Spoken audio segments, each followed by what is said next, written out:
Hello everyone, আজকে একটু আমি ফুলবাড়ি যাচ্ছি ব্যাংকে। আমি তোমাদের দাদার ভাই পকেট থেকে কিছু আর্ট কামাই করতাম লুকায় লুকায়, কিন্তু দাদা ভাই তোমাদের জানে না। আমি ওই জন্য ব্যাংকে রাখতেছিলাম টাকাগুলা, কিন্তু আজকে আমার মোবাইলে মেসেজ আসছে যে আমার টাকা কাটছে।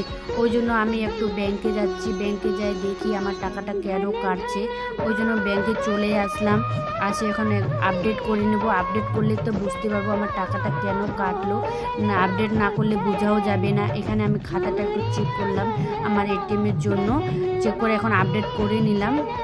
আপডেট করে এখন আমি বুঝতে পারবো টাকাটা আমার কেন কাটলো। এটা আমার ফাঁসি দেওয়ার অ্যাকাউন্ট, এটা আমি ট্রান্সফার করে নিয়েছি। ওই জন্য মনে হয় আমি দেখি তো কেন কাটতেছে আমার টাকাগুলা। আমার টাকা কাটার কারণ আছে যে আমার এটা জিও অ্যাকাউন্ট, ওই জন্য টাকা কাটছে। বলল 1 বছরের জন্য আপডেট হয়ে গেছে আমার, ওই জন্য 1400 টাকা কাইটে নিয়েছে। এখন আমি বুঝতে পারলাম ওই জন্য কাইটে নিয়েছে। এখন আমার আর টেনশন নেই। আগে আমি বাড়িতে টেনশন করতেছিলাম টাকাগুলো আমার কেন কাটতেছে। এখন বাড়ি যাই, তোমাদের দাদাভাই বুঝতে পারছে, ওকেও বলতে হবে কেন